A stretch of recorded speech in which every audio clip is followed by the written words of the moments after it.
अपने से इस्तीफा दे देना चाहिए कि भाई सरकार हमसे नहीं चल रही है और सरकार जो चला सकती है उसको चलाने की जिम्मेदारी दे देना चाहिए। क्या कुर्मी समाज को आप समर्थन करते हैं बीजेपी पार्टी?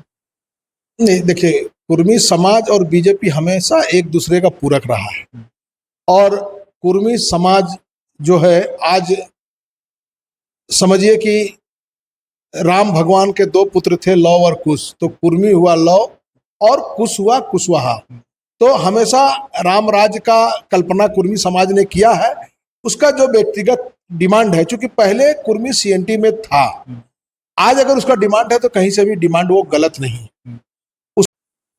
जोहार, नमस्कार, आदाब। आज हमारे बीच भारतीय जनता पार्टी के कार्य समिति के सदस्य जलंधर जी हैं। हम जानने का प्रयास करेंगे कि यहाँ झारखंड में भी जो परिस्थिति चल रही है, यहाँ पे माहौल चल रही है, मर्डर आए दिन होते रहती है, इसके बारे में जानने का प्रयास करेंगे। सर जोहार।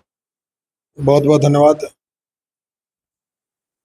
ये जो हेमंत सोरेन की सरकार है, जिसका 5 साल पूरा होने वाला कुछ ही महीना बाकी है, ये भ्रष्टाचार से, हत्या से और सभी तरह के जो कार्य है उससे लिप्त है।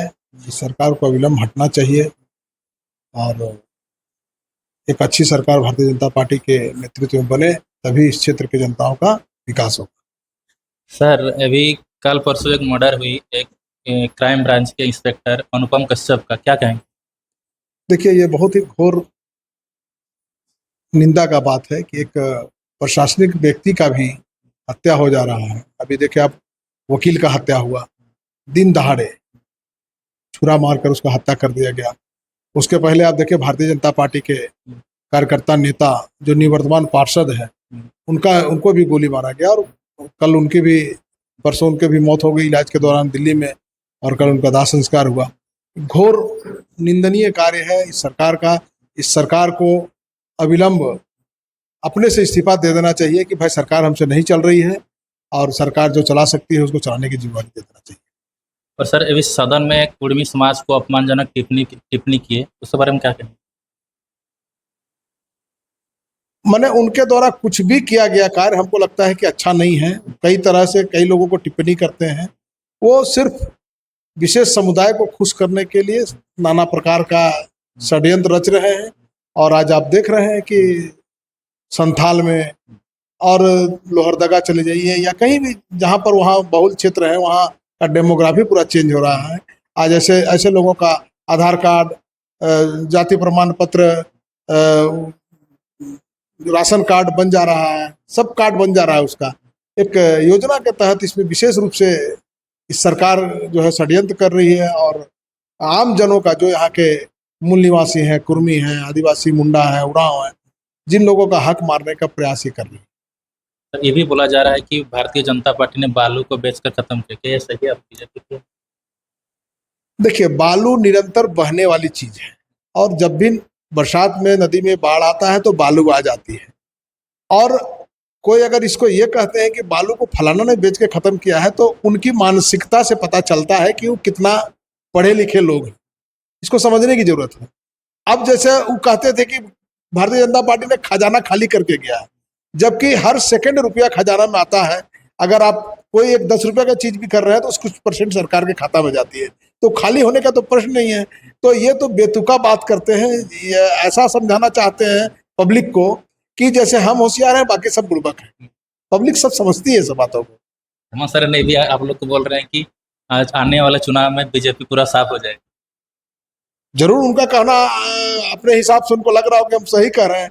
अब साफ बीजेपी होगी कि जेएमएम होगी कि इंडी होगी, ये तो आने वाला समय ही बताएगा कि कौन साफ होगा, कौन क्या कर रहा है। सर, आप खिजरी विधानसभा से आते हैं, तो खिजरी विधानसभा में आप लोग भारतीय जनता पार्टी की इस बार कैसे पकड़? नहीं, हम लोग खिजरी विधानसभा से आते हैं और पूरे झारखंड में पार्टी नेतृत्व इस पर फैसला लेती है। भारतीय जनता पार्टी त्रिनेत्रीय पार्टी है और एक जैसे महादेव का तीसरा आंख होता है, उस तरह भारतीय जनता पार्टी का तीसरा आंख है। वो वॉच करती है कि कौन हमारे प्रत्याशी के लायक है और उचित समय देख कर उचित प्रत्याशी घोषणा करती है और हम लोग सब मिलकर उसका साथ देते हैं और उसको हम लोग जिताने का प्रयास करते हैं। अभी एक मुद्दा चल रहा है कि छात्रों का, सर, कि छात्रों को हेमंत सर रोजगार नहीं दे पाए, बोल रहे हैं हमको 5 महीने अगर जेल में नहीं रहते तो लाखों को वैकेंसी देते।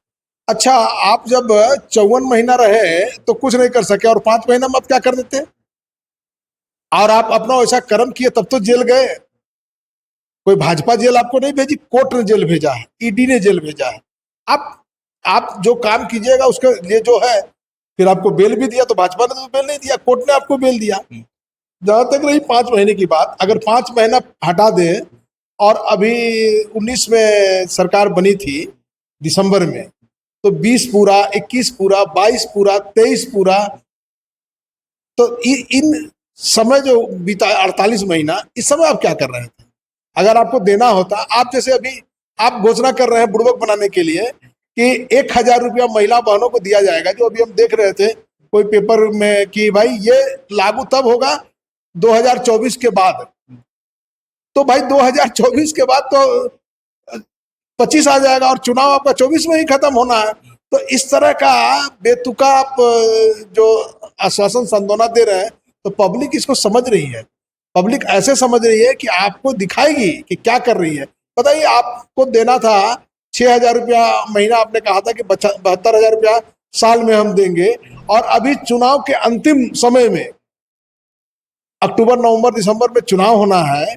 आप इस समय अभी अगस्त में आप 1000 रुपया के लिए फॉर्म भरवा रहे हैं, वो भी फॉर्म भरने के लिए लाइन लगा हुआ है, आदमी फॉर्म नहीं मिल रहा है। ये फॉर्म कब सत्यापित होगा, कब आपके पास जमा होगा, कब विभाग में जाएगा, और कब इसके लिए अकाउंट खुलेगा और कब पैसा जाएगा, ये करते करते तो चुनाव खत्म हो जाएगा। तो एक चुनावी सिगोफा आपने छोड़ा है, और इतना भी बुड़बक पब्लिक को मत बनाइए, जो कि ऊपर वाला भी देखेगा आपको। आपने जो किया है, जो कर रहे हैं, आप उस समय बोले युवाओं को हम 5 लाख युवाओं को रोजगार देंगे, नहीं रोजगार देंगे तो हम इसको बेरोजगारी भत्ता देंगे। कितने युवाओं को आपने बेरोजगारी भत्ता दिया? क्या यही 5 महीना आपको इसके लिए रोका था? 48 महीना में आप क्या कर रहे थे? या आपकी मंशा ये थी कि हम चुनाव के अंतिम वर्ष में, अंतिम समय में देंगे?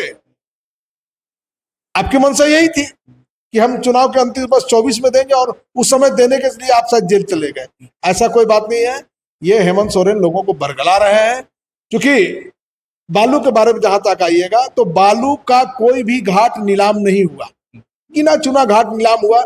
इसलिए नीलाम नहीं हुआ कि अगर नीलाम करते तो इसका सारा पैसा सरकार के खजाने में जाता और उनके हिस्से में कुछ नहीं आता। इसीलिए उन्होंने अपना व्यक्तिगत पुलिस पदाधिकारी को भी लगाया और अपने कार्यकर्ताओं को भी लगाया कि तुम कलेक्शन करो, और कलेक्शन करके हमको भी दो और अपने भी रखो। इसीलिए बालूघाट का नीलाम नहीं किया। सर, शीतल लोहार बोल रहे हैं कि अगर हेमंत सोरेन माफ़ी नहीं मांगते हैं तो उनके लिए हम लोग कार्रवाई करेंगे। तो आप क्या कुर्मी समाज को आप समर्थन करते हैं, बीजेपी पार्टी? नहीं, देखिए, कुर्मी समाज और बीजेपी हमेशा एक दूसरे का पूरक रहा है। और कुर्मी समाज जो है, आज समझिए कि राम भगवान के 2 पुत्र थे, लव और कुश। तो कुर्मी हुआ लव और कुश हुआ कुशवाहा। तो हमेशा राम राज्य का कल्पना कुर्मी समाज ने किया है। उसका जो व्यक्तिगत डिमांड है, चूंकि पहले कुर्मी सीएनटी में था, आज अगर उसका डिमांड है तो कहीं से भी डिमांड वो गलत नहीं, उसकी जांच होनी चाहिए और उस पर कार्रवाई होना चाहिए। चूंकि आज जमीन भी कुर्मी नहीं बेच सकता है, चूंकि आपने सीएनटी वापस ले आया है और कुर्मी में सीएनटी को रख दिया है। आज क्या है कि जमीन भी औने पौने भाव में जिसको बेचना है वो बेच पा रहा है, उसका जमीन का मुआवजा भी ठीक से नहीं मिल पा रहा है, दाम भी ठीक से नहीं मिल पा रहा है, और आप इसको समाज में शामिल भी नहीं कर रहे हैं। कुर्मी को, आदिवासी जो भी उसका डिमांड है, इस पर एक कमेटी बनना चाहिए और कमेटी इसका जांच पड़ताल करके रिपोर्ट करे सरकार को, तो इस पर अविलंब विचार करना चाहिए।